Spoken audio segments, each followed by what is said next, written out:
छत्रपती शिवाजी महाराज की जय, धर्मवीर संभाजी महाराज की जय।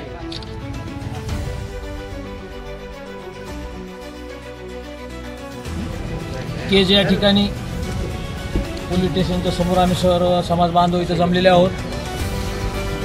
तो लक्ष्मण हाके आमच्या मराठा समाजाविषयी बेताल वक्तव्य करायला लागलेलं आहे। त्या अनुषंगानं केज तालुक्यातील केजमधील सर्व समाज बांधव आज आम्ही केज येथे पोलीस स्टेशनला येऊन त्याच्या विरोधात गुन्हा दाखल करण्यासाठी इथं आम्ही आलेलो आहोत।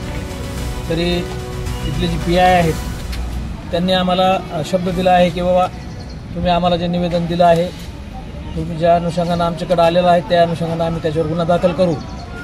आणि तुमच्या माध्यमातून मी हाकेला एक आवाहन करू इच्छितो की त्यानं त्याचं हे बेताल वक्तव्य बोलायचं ते बंद करावं। नसता मराठा काय करू शकतो हे त्याला चांगलं माहिती आहे। त्याच्यामुळे आता आम्ही पोलीस स्टेशनहून आता गुन्हा दाखल थोड्या वेळात होईल, एक 15-20 मिनिटांमध्ये गुन्हा दाखल होणार आहे। त्याच्यामुळे आम्ही सर्वजण आलो। जय श्री।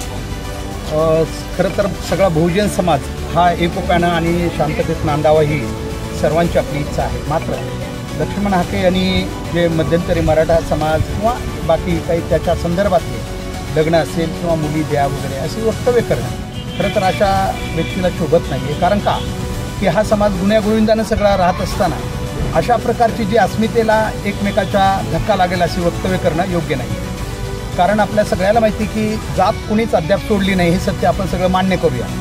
नीच असो किती किंवा किती उच्च जातीचा असो, आजच्या काळात आम्ही आता चांगलं पुढं चाललेलो आहेत। आपापल्या जाती घेऊन सगळे चाललेले आहेत। प्रत्येक जातीची एक परंपरा आहे, चालीरीती आहेत, प्रत्येकाची अस्मिता वेगळी आहे। जरी आमचा OBC बांधव आता सगळे एक समजा आरक्षणाच्या मुद्द्यावर जरी एक वाटत असलं तरी जात कधी एक होऊ शकत नाही कुठलीच।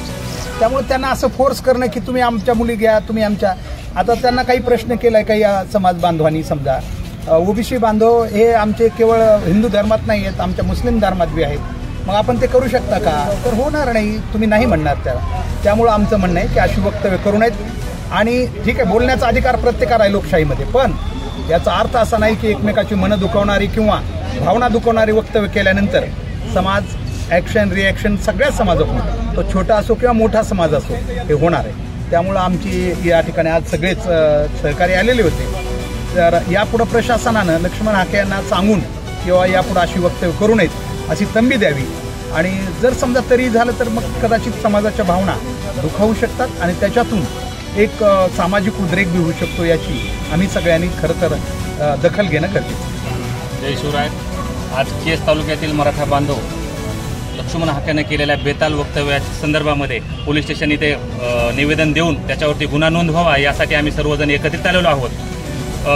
मागच्या 7-8 दिवसाखाली आणि मागच्या 1-2 वर्षापासून हे लक्ष्मण हाके हा प्रत्येक गावगावी या जिल्ह्या ठिकाणी जाऊन मराठा समाजावरती बेताल वक्तव्य करतो। हे आता कदापिही आम्ही सहन करणार नाहीत। यानं जशाच तसं आम्ही उत्तर देण्यासाठी सक्षम आहोत, पण आम्ही मराठा समाज जो आहे तो संविधानिकरित्या समाजात कुठलाही विद्रोह होऊ नये अथवा समाजात कुठली तेढ निर्माण होऊ नये त्याच्यासाठी हमेशा आम्ही संविधानिकरित्या चालण्याचा प्रयत्न करतो।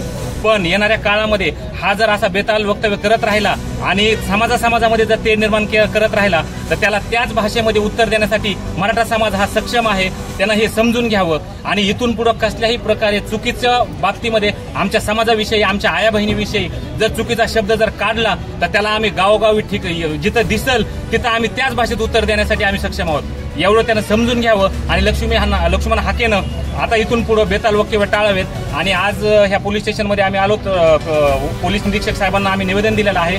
त्याच्यावरती गुन्हा नोंद जोपर्यंत होत नाही तोपर्यंत आम्ही कुणीही इथलं हटणार नाहीत। गुन्हा नोंद झाल्याच्या नंतरच आम्ही इथलं पोलीस स्टेशन सोडू, हे आम्ही आता तुमच्याशी सांगू इच्छितो।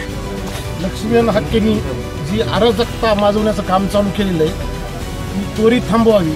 कारण आया बहिणींच्या विरोधात बोलणं हे योग्य नाही।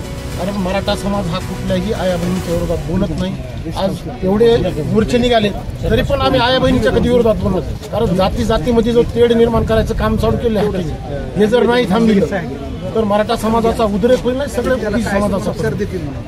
ही शासनानं त्याची गंभीर दखल घेऊन आम्ही आज त्यांच्यावर गुन्हा दाखल करायला लागलो। गुन्हा दाखल होईल आणि जर ह्यांनी बोलणं नाही थांबवलं तर समाज झुडपिल्याशिवाय राहणार नाही.